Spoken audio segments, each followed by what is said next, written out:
Beberapa bulan terakhir saya sering banget dapat DM, komen, dan bahkan kemarin ada yang sampai nge-email saya buat nanyain gimana sih caranya reupload konten supaya bisa dimonetisasi.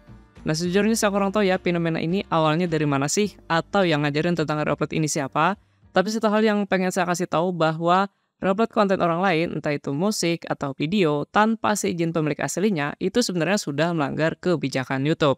Nah, teman-teman bisa baca di halaman bantuan YouTube. Nah, di sana sudah dijelaskan bahwa konten yang menggunakan video atau musik orang lain itu masuknya kategori konten berulang. Dan biasanya ini bakalan susah banget kalau misalkan kalian pengen daftarkan AdSense. Dan tahu nggak teman-teman kenapa YouTube memberikan persyaratan macam-macam ketika kita mau daftar AdSense? Nah, salah satu alasannya ya karena banyaknya konten re-upload.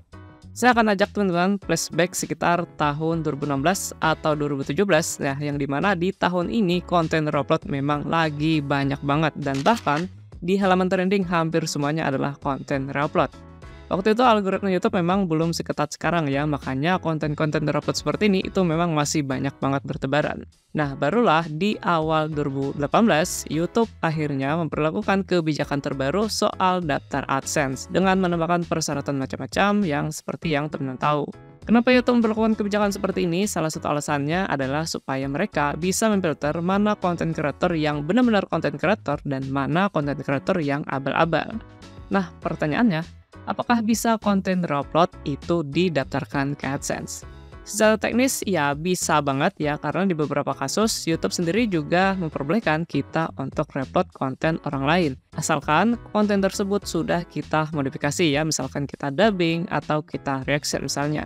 Ya mungkin poin ini yang jadi patokan oleh para YouTuber yang biasa ngasih tutorial seputar reupload, ditambah lagi dengan bumbu-bumbu misalkan kayak puluhan juta atau mungkin bahkan ratusan juta dari konten yang seperti ini. Ya memang tercium sangat wangi. Ya sah-sah aja sih kalau misalkan teman-teman mau bikin konten yang seperti ini, tapi jangan lupakan satu hal juga bahwa ada juga yang namanya hak cipta. Artinya apa? Artinya meskipun teman-teman sudah ngikutin pedoman dari YouTube, misalkan nih, di yang kita upload itu sudah diedit macam-macam. Tapi kalau misalkan kalian belum dapat izin sama pemilik aslinya, konten kalian juga berpotensi kena klaim hak cipta. Dan salah satu cara buat melepasnya itu bisa melalui jalur pengadilan. Nah, untuk poin ini yang biasanya tuh jarang banget dikasih tahu sama YouTuber tutorial reupload. Padahal ini dampaknya bisa fatal banget, karena kalau misalkan channel kalian itu keseringan dapat klaim hak cipta, channel kalian itu bakalan kena dismonet. Nah, dismonet itu maksudnya AdSense kalian bakalan dicabut, jadi kalian nggak bisa pasang iklan lagi. Terus yang paling parah, channel kalian juga berpotensi di take down oleh YouTube. Ya yang kasian itu sebenarnya adalah teman-teman yang baru terjun ke YouTube, atau buat kalian yang masih pemula, ya misalkan kalian berharap nih bisa dapat puluhan juta atau mungkin ratusan juta dari ngikutin tutorial tadi, dan ujung-ujungnya malah gak ada manfaatnya ya, ujung-ujungnya malah buang-buang waktu aja gitu.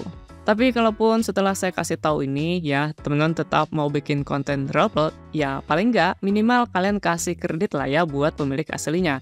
Karena kebanyakan konten reupload yang saya lihat ya terutama di halaman short, itu jarang banget ada yang ngasih kredit. Bahkan sampai penontonnya ada yang nanyain seputar link asli videonya gitu. Dan saya sempat juga beberapa kali ketemu jenis konten ya, ini saya kurang tahu ya ini jenisnya apa, cuman pada intinya isinya itu adalah video reupload ya, maksudnya itu video orang lain, tapi di pojokan bawah itu ada wajah orang.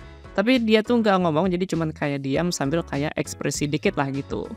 Nah, teman-teman yang pernah bikin konten seperti ini mungkin bisa jelasin nih tujuannya buat apa sih? Apakah maksudnya buat mengecoh YouTube nih bahwa, oh ini videonya sudah aku edit loh, jadi bukan reupload mentah-mentah gitu.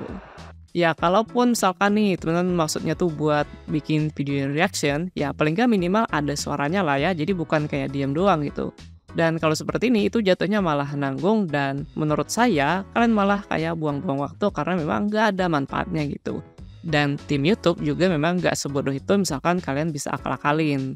Nah, menurut kalian sendiri gimana nih? Apakah fenomena konten reupload, terutama konten-konten yang memang nggak jelas tujuannya buat apa, bakalan merusak ekosistem YouTube lagi seperti yang pernah disinggung sama bos YouTube beberapa tahun yang lalu? Coba tulis pendapat kalian di kolom komentar di bawah. Menurut saya, kalau misalkan jenis konten seperti ini, maksudnya tuh konten yang gak jelas ya tujuannya buat apa, kalau misalkan dibiarkan terus-menerus, dibiarkan makin banyak, tidak menutup kemungkinan YouTube bakalan memberlakukan kebijakan terbaru lagi. Dan yang bakal kena dampak itu biasanya teman-teman konten kreator yang baru terjun ke YouTube atau konten kreator pemula. Kenapa? Ya karena salah satu alasannya bisa saja nanti pendaftaran AdSense bakalan diperketat lagi. Tapi sekali lagi saya nggak nyalahin teman-teman yang punya konten terupload karena itu hak kalian. Tapi buat teman-teman yang punya konten original, ya saya lebih nyaranin kalian kembangin konten original kalian aja. Daripada kalian ikut-ikutan tren konten terupload, ya it's okay lah hari ini kalian mungkin aman gitu. Tapi kedepannya belum tentu channel kalian itu bakalan aman. Kenapa? Ya karena kebijakan YouTube itu biasanya pasti selalu berubah-ubah. Dan kalaupun misalnya kalian bingung nih gimana sih caranya untuk ngembangin channel YouTube biar makin besar, biar makin tambah berkembang. Nah, kalian gak usah khawatir karena di series YouTube 101 ini saya akan ajarin teman-teman semua hal yang saya tahu tentang YouTube mulai dari A sampai Z, mulai dari gimana caranya bikin konten, riset konten, manajemen channel, dapetin sponsor dan hal-hal lainnya yang saya tahu tentang YouTube itu akan saya share di sini. Tapi ingat, kita belajarnya pelan-pelan aja, kita belajarnya bertahap supaya teman-teman juga bisa lebih gampang buat memahaminya. Dan yang terpenting, saya akan ajarin teman-teman gimana caranya jadi content creator. Benar-benar content creator ya, bukan content creator abal-abal. Dan saya juga nggak akan memotivasi kalian dengan iming-iming uang, misalkan dapat ratusan juta, puluhan juta dari YouTube. Karena kalau kalian pikirannya cuman uang, biasanya kalian itu bakalan mengabaikan yang namanya kualitas konten.